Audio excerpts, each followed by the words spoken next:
পুলকারে ট্রেনের ধাক্কায় 5 জনের মৃত্যুর ঘটনা। এবার কর্ণসুবর্ণে লেভেল ক্রসিং এর বিকল্পের সিদ্ধান্ত।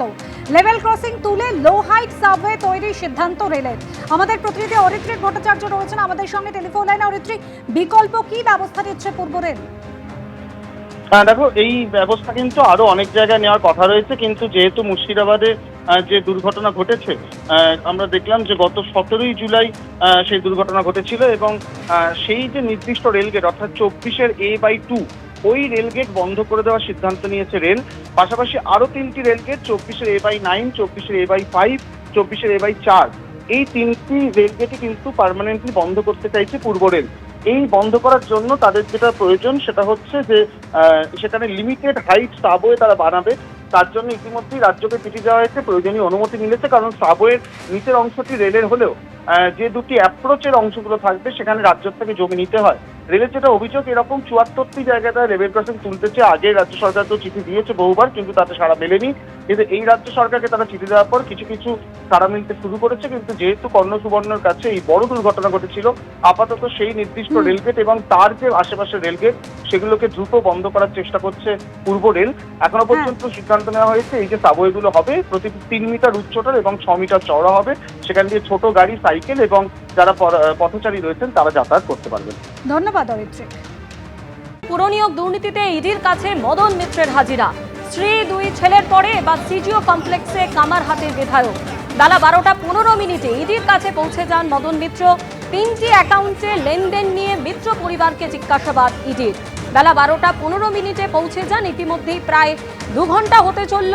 ইডির জিজ্ঞাসাবাদের মুখোমুখি হয়েছেন কামারহাটির বিধায়ক মদন মিত্র। এর আগে আপনারা জানেন যে এই পুরনিয়োগ দুর্নীতিতেই ইডির কাছে হাজিরা দেন মদন মিত্রের স্ত্রী এবং তার 2 ছেলে। আর আজকে সিজিও কমপ্লেক্সকে তলব করা হয় মদন মিত্রকে।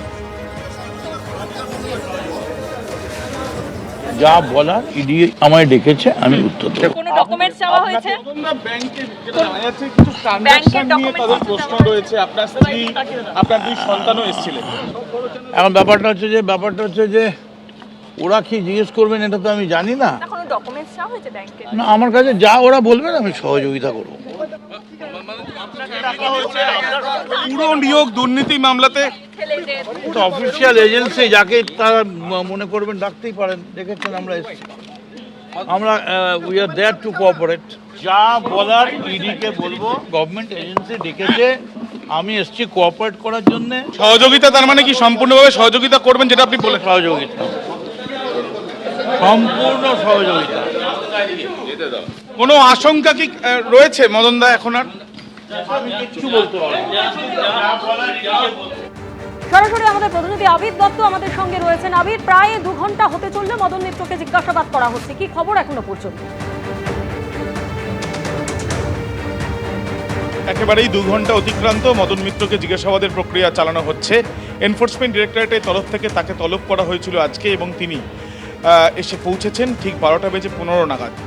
এর পরবর্তীকালেই তাকে জিজ্ঞাসাবাদের প্রক্রিয়া শুরু করা হয়েছে বলে ইডি সূত্রে জানা যাচ্ছে। মূলত 2016-2017 সালে 3টি অ্যাকাউন্ট তার এবং তার পরিবারের সদস্যদের, এই যে 3টি অ্যাকাউন্টে বেশ কিছু ট্রানজাকশন, সেই সংক্রান্ত বিষয়ে তারা জানতে চান। বিশেষত ওই 3টি অ্যাকাউন্টের মধ্যে নির্দিষ্ট করে 2টি অ্যাকাউন্টের বেশ কিছু তথ্য তার সামনে রাখতে পারেন তদন্তকারীরা এবং সেই মর্মে তাকে জিজ্ঞাসাবাদ করতে পারেন।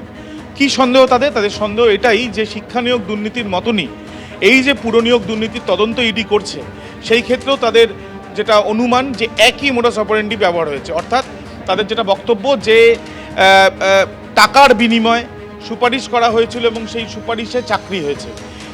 এই যে চাকরি হয়েছে সেখানে মদন মিত্রর কোনো ভূমিকা আছে কিনা সেটা জানার জন্যই তাকে ডাকা হয়েছে এবং কামারহাটি পুরসভার যে কটি নিয়োগ হয়েছে সুপারিশের জন্য এবং সেই ক্ষেত্রে তার ভূমিকা এবং যে অ্যাকাউন্ট সংক্রান্ত বিষয়ে তাকে জিজ্ঞাসাবাদ করা হচ্ছে।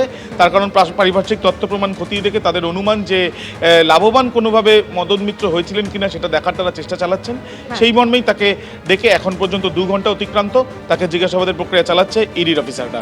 ধন্যবাদ। এবিপি আনন্দ, এগিয়ে থাকে, এগিয়ে রাখে।